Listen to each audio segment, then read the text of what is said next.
before everything on demand. When waiting started to look obsolete, the prediction, what we thought. In the mid-1990s, one idea quietly rewired how people imagined the future of media. Nothing would need to be scheduled anymore. Music and movies would no longer arrive bound to physical formats or broadcast timetables. You wouldn't wait for a song to play on the radio, or for a film to reach your local cinema or video store. Instead, you would choose what you wanted, when you wanted it, and it would appear instantly on a screen. Ownership would give way to access.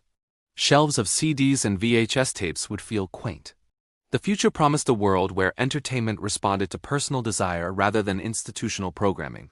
Every song, every film, always available. Standing in 1999, this idea felt not only appealing but almost morally correct. Why should scarcity exist in a digital world? Why should technology that could transmit information instantly still force people to wait? On-demand media wasn't just a convenience. It was framed as liberation. Why this prediction made sense in 1999? To appreciate how radical and how logical this prediction felt, it helps to remember how constrained media consumption still was at the end of the 20th century. In 1999, entertainment followed schedules and formats. Music was purchased on CDs or cassette tapes. Movies were watched in cinemas, on television at fixed times, or rented from video stores. Television programming followed rigid broadcast schedules. Recording shows required physical devices like VCRs. If you missed something, you missed it. If a store was out of stock, you waited. If a broadcaster didn't air a film, you didn't watch it. Choice existed, but it was bounded by logistics. At the same time, the first cracks were visible. MP3 files were circulating online, often illicitly, demonstrating that music could be detached from physical media entirely. Early broadband experiments hinted at faster downloads. DVDs were improving picture quality and storage density. The idea that media could become data, movable, copyable, and instantly accessible was no longer theoretical. Crucially, all of this was happening before smartphones, before app stores, and before widespread broadband. Even so, the trajectory felt clear.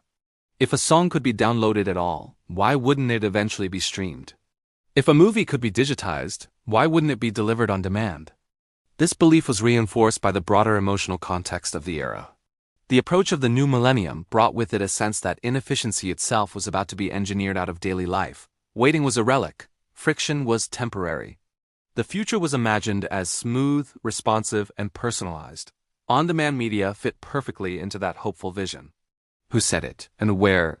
One of the most influential early articulations of this future came from Bill Gates in The Road Ahead, 1995.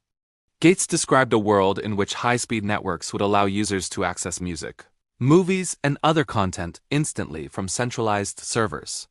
He imagined personalized media libraries, intelligent recommendations, and seamless delivery, long before the technical infrastructure existed to support them. What made Gates' predictions compelling was not just their ambition, but their grounding. He wasn't describing a utopia. He was describing an extension of trends already visible in computing and networking. Storage costs were falling. Compression was improving. Bandwidth was increasing. The only question was timing. By the late 1990s, these ideas had spread well beyond Gates' book. Technology magazines, industry conferences, and venture capital pitches all echoed the same assumption. Scheduled media was living on borrowed time. What actually happened 2000 to 2025? On-demand media did not arrive gradually. It arrived in waves. The early 2000s saw the first disruptions. File-sharing platforms exposed the appetite for instant access to music, even when the experience was clumsy and legally ambiguous. Digital music stores followed, legitimizing downloads. Then came streaming, first tentative, then dominant. By the 2010s, the transformation was unmistakable. Music streaming platforms replaced ownership with subscriptions. Entire catalogs became accessible for a monthly fee. Algorithms curated playlists. Discovery became automated. The idea of buying individual songs began to feel unnecessary. Movies and television followed a similar arc. DVDs gave way to streaming platforms. Broadcast schedules eroded. Binge-watching replaced weekly episodes. Content libraries expanded to include decades of film and television, available at any moment. By 2025, the notion of waiting for media felt archaic to many users. Entertainment was not just on demand, it was anticipatory. queued up by algorithms before users even asked. And yet, the transformation carried consequences that were invisible in 1999. On-demand media reshaped not just consumption, but production. Release strategies changed, attention spans shifted, cultural moments fragmented. When everyone watches something at a different time, shared experiences become rarer. Choice increased, but so did overwhelm. Still, measured against the original prediction, the outcome is clear. The core vision was fulfilled. Verdict. Status. Realized. Music and movies are now overwhelmingly consumed on demand. Physical media has largely vanished from everyday use. Broadcast schedules no longer define access. The default expectation is immediate availability, personalized choice, and seamless delivery. What was once a speculative future became infrastructure. Why it played out this way? This prediction succeeded because it aligned perfectly with both technological and human incentives. Technologically, digitization made distribution cheaper and more scalable. Networks improved. Storage became abundant. Compression algorithms advanced. Once the technical barriers fell, there was little reason to preserve older delivery models. Culturally, on-demand media satisfied a deep preference for control. People prefer choosing to waiting. They'd prefer convenience to ritual. Once users experienced the freedom of instant access, there was no returning to fixed schedules or limited catalogs.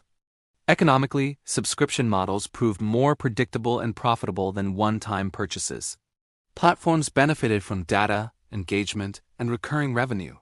On-demand wasn't just better for consumers, it was better for businesses. In hindsight, this prediction underestimated how completely on-demand thinking would spread. It did not stop at entertainment. It became a mindset applied to food, transport, shopping, and even social interaction. What this prediction teaches us about the future. This case highlights an important forecasting lesson.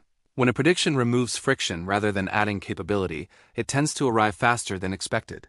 On-demand media didn't require new human behaviors, it amplified existing ones. People already wanted to watch and listen on their own terms. Technology simply made that preference unavoidable. In 1999, the idea felt optimistic and slightly futuristic. By 2026, it feels invisible, so embedded in daily life that it's difficult to remember a time before it existed. That invisibility is often the clearest sign that a prediction has fully come true. One sentence takeaway. On-demand media didn't just change how we watch and listen. It quietly eliminated waiting as a feature of everyday life.